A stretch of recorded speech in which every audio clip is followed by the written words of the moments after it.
I remember like it was just yesterday when Ryan Poles made the move to trade with the Carolina Panthers and get DJ Moore alongside with, right now Caleb Williams, Darnell Wright, Tyreek Stevenson, etc., etc. Essentially one of the most one-sided trades of draft trades of all time.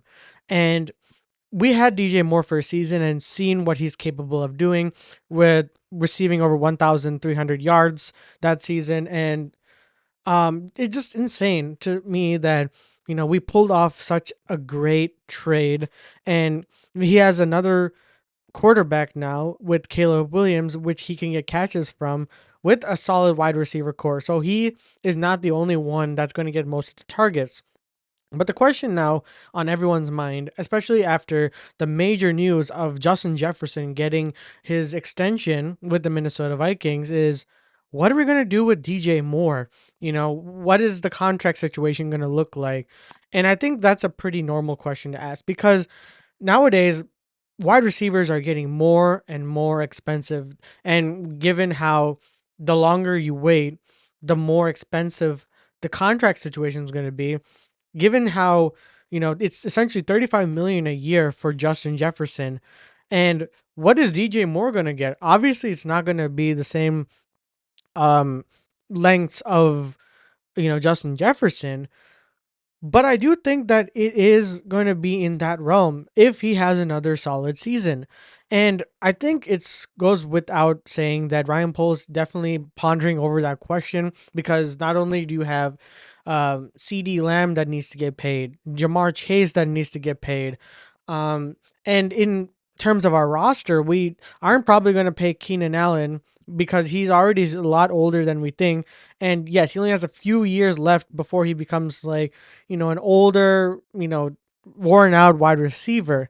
So with Roma Dunze and now DJ Moore, which is up almost up there, he's like I think 27 years old now.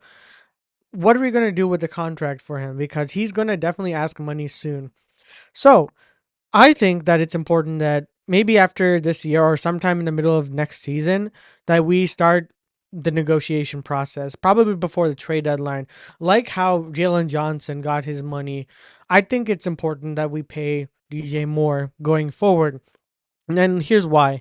I think that a veteran wide receiver like him, not really veteran, I think the veterans are very, up their term. I would say like approaching veteran wide receiver like DJ Moore will definitely be beneficial to Caleb Williams' development and especially Roma Dunze's development, having 1-2 tandem with DJ Moore and Roma Dunze. Obviously, Keenan Allen's going to be there, but that's leave that part aside because he's not going to be there long term. Talking about DJ Moore, I think that if he has a solid season next season, or like in the like probably halfway point, I think Poles is going to gauge and probably start negotiating and pay him eventually because I think it is important and for him, and he's made it very clear in some parts that he values DJ Moore for what he is, and I don't think DJ is probably going to ask for Justin Jefferson money, which he probably might, but I don't think Ryan Poles is going to budge to get that. But it really all depends on how well DJ Moore proves to be on this roster with Caleb Williams because we have the cap space, we have the financial situation to be able to pay him.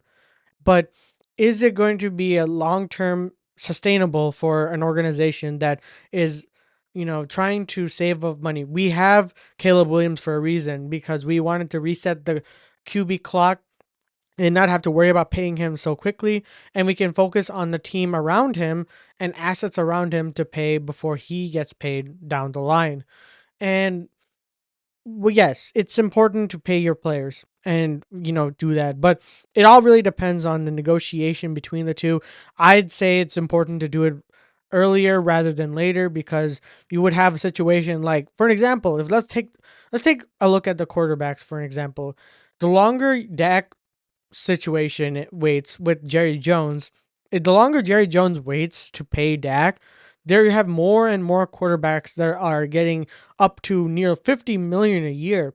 And eventually you're going to get Dak asking for 60 million a year, which he clearly wouldn't say he deserves it because he hasn't done enough to prove where he can get 60 mil. That's Mahomes money.